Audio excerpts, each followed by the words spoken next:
welcome back to Everything Whiskey. I'm Callum. I'm Sam. And today we're having a look at the Glenrothes. 12.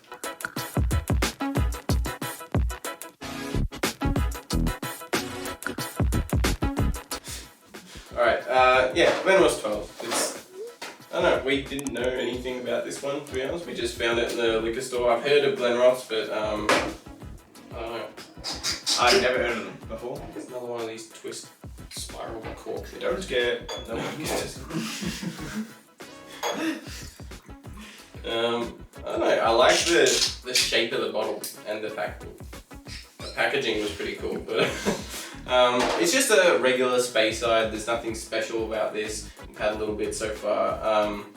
It's very sweet, it's very approachable, it's 40%, 12 years old, Scotch, Speyside, really run of the mill, probably a bit more friendly than normal Speysides, which are often pretty friendly already. The only thing, which is also actually pretty common for Speysides, is not uncommon at least, is that this one, it's aged entirely in used sherry barrels. So it adds to the sweetness, the friendliness, even more. Yeah, we'll get into the notes. Malt funk, you get that just Speyside Highland. I was going to say that what I normally put in Speysides is this funkiness from the malt. Sweet funk. Very sweet on the nose. To me, it's just like overripe fruit. That's what creates that funk. Because the backing of this whiskey is just very fruity.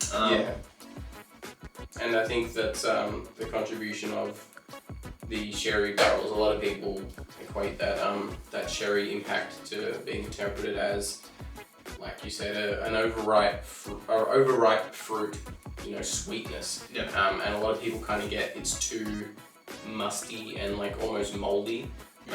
So overripe to the point of moldy, and it is actually off-putting for a lot of people. I don't mind it at all. Like my favorite Speyside, to be honest, is Glenrothes 12, which is just like up there, which is just insanely sherried. It's a sherry bomb. It's dessert basically. Like it's some sort of dessert. You wouldn't have it with food. You have it like after dinner with dessert. So I like sherry. This, I don't know. It's still like, it's got like a weird musty funkiness, but I feel like it's not the sherry, because I like sherry finished. Like normally overripe like whiskies like this put me off, but for some reason this doesn't. Probably because it has other things going for it. Yeah, it's not just like overwhelming sherry. Like once you get past that, it's actually very nice. Like you get fresh grass, you get a bit of like green apples. Raisins, like some plums. There's a lot of like dark, rich fruits. Yeah, it is dark. Like sugar, maybe molasses even. Molasses. I get kind of like a sprinkling of like coffee, like freshly ground coffee, just like a pinch. Which I normally get in a lot of bourbons. Bit of chocolate maybe. Yeah, like some dark chocolate. Yeah. Like that bitter cocoa you could get in there. Some cocoa, some coffee. It's actually pretty complex. Yeah, it's complex when you sit with it. I think initially it'll be pretty sweet and funky, just pretty average sherry Speyside. But these are the kinds of ones you do actually have to sit with to kind of like get any complexities out of, because easy whiskies are easy. Yeah. Anyone can enjoy, or pretty much anyone can enjoy them. But for whiskey nerds to get the enjoyment that they're looking for out of it, they have to sit with it probably more than they do with the complex ones, because that's like a complex whiskey, you're gonna have to sit there and search for it. But like you get kind of lulled into just relaxing with this because it's an easy drinker. You forget to really like think about all the notes because you're just kind of like relaxed and enjoying it without really thinking about it. I had a look at what they think the notes or characteristics of this are. I didn't pull them out to start with. Now that I've read it, I do. What is it? They reckon they pull vanilla, melon, maybe like some rock melon. like when you sniff cantaloupe. it. Cantaloupe. And also cinnamon, which is like that kind of dark molasses. I reckon a little bit of spice as well. Yeah, maybe actually. I didn't pull any of those, but Again, whiskey's so suggested. suggestible. Like you can just, it's so nuanced and suggestible.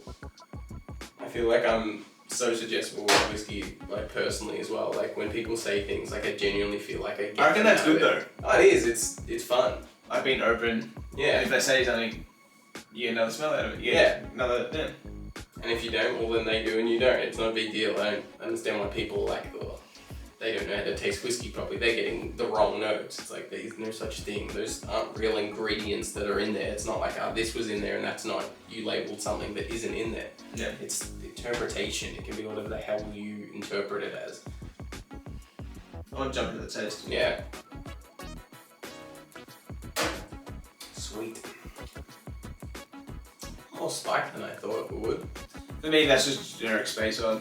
Speyside peppery spike, I think. Ooh. Yeah. What It's like a bit of cracked pepper in there. Less sherry thick sweetness than I would have expected from the nose. It's like there's a finish, but it's pretty thin. The whiskey, it's not a thick, oily cling sticks around. Yeah. I feel like the Glenrothes is one.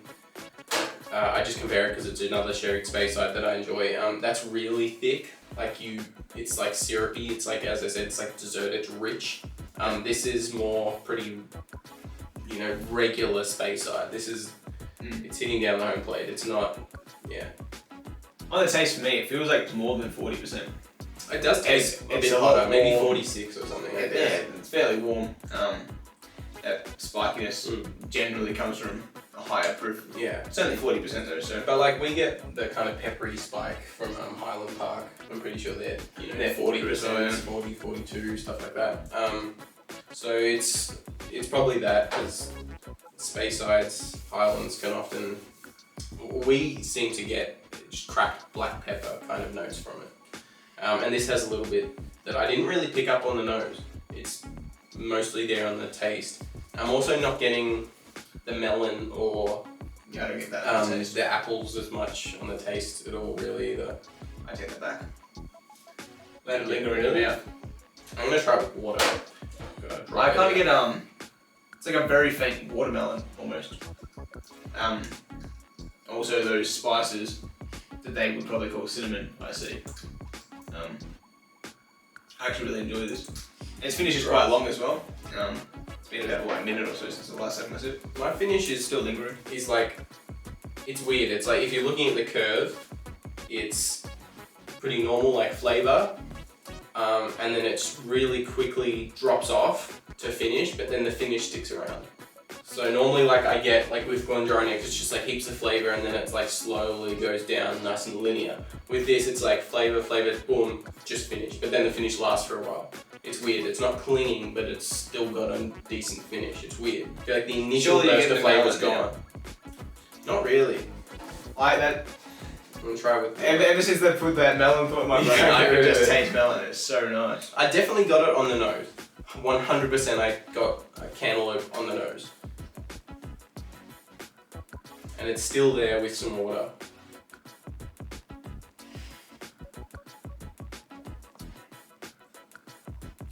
It's a lot more spiky. A lot more spiky. Yeah. I like that. It tastes like high proof. I think this would be one that would taste really good at high proof. But the flavour with the water, it kind of like, you sip it and it goes, and then it just dies instantly though. It doesn't really linger. It might even end up being something like the Avalua, in regards to like, like if it was, it's missing that like deep raisin notes and stuff, that heavily sherry, but it's... I mean, they're there, but they don't last, that's the problem. Yeah, exactly. So maybe high proof would kick that up and keep it there. Yeah. But this is nice. This was $110 in Australia. I believe you can get it a bit cheaper than that in Australia. This was our local liquor store that we like to support. Their prices are a bit higher, but not unreasonable. But they often have better stock than most other places you can find in our areas, short of going for like a big chain. But yeah, so 110. It's good. It's a good space. I don't know what else to say. It's a good space. All right. Thank you very much for watching this episode of Everything Whiskey. If you liked it, leave us a like. If you want to see future episodes from us, maybe consider clicking that subscribe button. If you do, we'll see you in the next one. Cheers.